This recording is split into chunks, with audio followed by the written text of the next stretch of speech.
ایک سازشی بیانیہ جو تھا اس کو تقویت ملی اور غیر ملکی ایجنڈے کو تقویت ملی،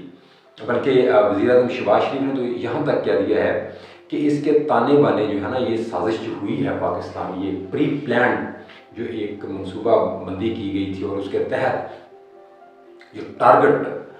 فٹ کیے گئے تھے، اور پھر اس کے بعد سب نے راستے میں کوئی کسی چیز کو نہیں چھڑا، کوئی عمارت کو نہیں چھڑا، ڈائریکٹ وہاں پر گئے اور جا کر انہوں نے جو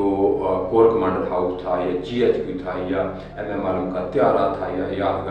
یادگاروں کے شہدا کی یادگاریں تھیں، یا وہ چاگی جو ایٹمی دھماکے ہمارے چاگی ماڈل تھا، تو انہوں نے ان کو جا کے تباہ و برباد کرنا شروع کر دیا، جیسے بالکل ایک منصوبہ بندی کے تحت، اور اس کے شواہد بھی سامنے آ چکے ہیں۔ انٹیلیجنس ایک رپورٹ ہے جس کے مطابق یہ شواہد سامنے آ چکے ہیں۔ اور اسی طرح سے بات میں کر رہا تھا جی کہ یہ جو انقلابی بن رہے تھے یہ اب کیوں جا رہے ہیں؟ ان کے پاس دو راستے ہیں۔ ایک یہ ہے کہ یا تو یہ سہولت کاری کریں ایسی جماعت کی جو ایک غیر ملکی ایجنڈے پر ہے، یا جس نے فوجی تنصیبات پر اٹیک کیا، جس کے لوگوں نے، اور جس کا لیڈر جو ہے وہ اس طرح کی اس کی لہجہ ہوتا ہے، رویہ ہوتا ہے، یو ٹرن لیتا ہے، جھوٹ بولتا ہے، ڈرامے بازی کرتا ہے، تکبر ہے،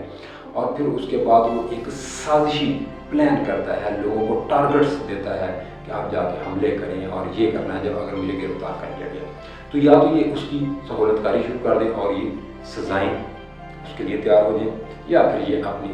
سکون سے زندگی جو ہے وہ، اگر یہ ملوث نہیں ہے واقعات میں، تو یہ سائڈ پہ ہو جائے اور اپنی آگے والی زندگی میں بہتر ان کے لیے موقع پیدا ہو سکتے ہیں سیاست کے، تو پھر یہ آگے سیاست کر سکتے ہیں۔ ان کے پاس یہ راستہ ہے، یا پھر دوسرا راستہ ہے کہ یہ بلا وجہ جو ہے وہ سزائیں بھگتتے پھریں۔ تو اس لیے یہ باہر آتے ہیں اور باہر آ کر یہ پریس کانفرنس کر کے یہ سیاست سے یہ دستبردار ہونے کا اعلان کر رہے ہیں۔ اور اس کے ساتھ آج فیصل بوڑا صاحب جو کہ سابق اور سینئر سیاستدان ہیں، سابق وفاقی وزیر بھی ہیں اور سابق جو ہے وہ پی ٹی آئی کے رہنما تھے، ان کا یہ کہنا ہے کہ یہ جو لوگ چھوڑ کے آ رہے ہیں نا، یہ تین طرح کے لوگ ہیں۔ ایک وہ ہیں جن پر جو ملوث ہیں ان ایکٹیویٹیز اور وہ خود کو بچانا چاہتے ہیں، اور دوسری طرح کے لوگ وہ ہیں جو کہ اپنی کرپشن کو بچانا چاہتے ہیں، اور تیسرے لوگ وہ ہیں جو کہ عمران خان کی جگہ لینا چاہتے تھے لیکن وہ جگہ نہیں ملی، تو اب وہ ان کو پتہ چل گیا کہ یہ تو سارے معاملات جو ٹھپ ہو گئے ہیں، پارٹی کو بھی بین لگ سکتا ہے، حکومت لگ سکتی ہے، اور عمران خان تو نااہل اور سزائیں آپ کو پتہ ہے نو معافی اطلافی ٹرائل ہونا ہے، سخت ٹرائل ہونا ہے چاہے کوئی بھی ہے، تو اس لیے یہ بھی سائڈ لائن ہو رہے ہیں اور آگے مزید لوگ جو ہیں وہ پرواز بڑھنے کے لیے اور اڑنے کے لیے تیار بیٹھے ہوئے ہیں۔ اسی طرح سے عمران خان نے یہ ساری سچویشن جب دیکھی ہے تو اب عمران خان نے کیا کیا ہے؟ عمران خان نے اب یہ کیا ہے کہ مذاکرات کی آفر کر دی ہے۔ عمران خان کہتے ہیں کہ مذاکرات، انہوں نے بلکہ ایک کمیٹی بھی تشکیل دے دی ہے تاکہ وہ حکومت سے مذاکرات کرے، وہ طاقتور حلقے جو ہیں ان سے مذاکرات کرے۔ تو اب یہ مذاکرات کیوں؟ یہ تو مذاکرات کی بات جو ہے یہ بہت پہلے پیچھے رہ گئی ہے، مطلب یہ پہلے ہونے چاہیے تھے مذاکرات۔ الیکشن کے لیے مذاکرات ہیں وہ تو ایک الگ بات ہے کہ آپ اگر جماعت بچتی ہے یا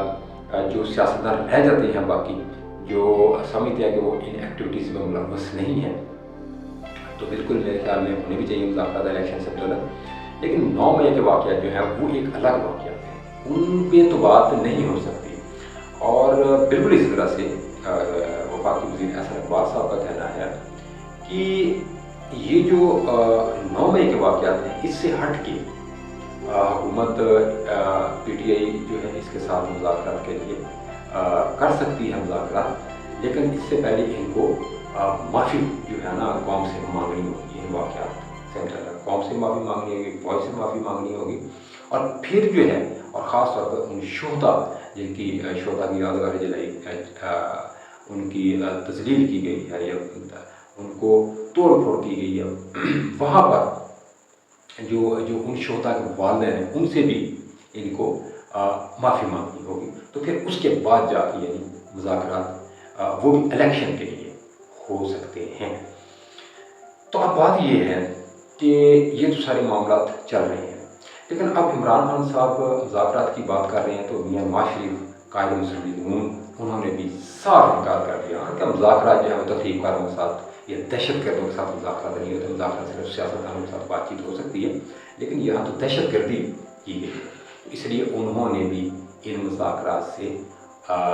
انکار کر دیا ہے۔ بلکہ وہ ظاہر ہے ایک جماعت کے لیڈر ہیں، 3 بار کے وزیر اعظم ہیں، تو ان کی جماعت جو اس وقت اقتدار میں بھی ہے تو ان کی بات کو ترجیح تو دے گی۔ اور اسی طرح سے میں آخر میں آپ کو یہ بتا دوں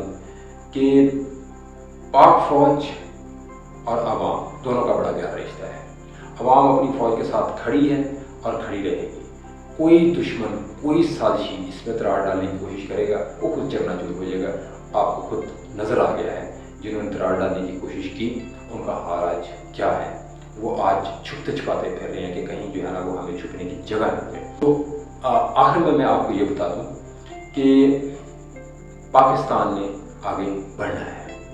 پاکستان آگے بڑھے گا اور انشاءاللہ پاکستان کے مسائل بھی حل ہوں گے۔ پاکستان دنیا کے نقشے پہ ایک ترقی کرتا ہوا ملک جو ہے وہ دکھائی دے رہا ہے، اور انشاءاللہ پاکستان کے پاس مسائل ہیں، سب کچھ موجود ہے۔ تو اس کے ساتھ اجازت دیجیے، اللہ ہم سب کا حامی و ناصر ہو۔ پاکستان زندہ باد۔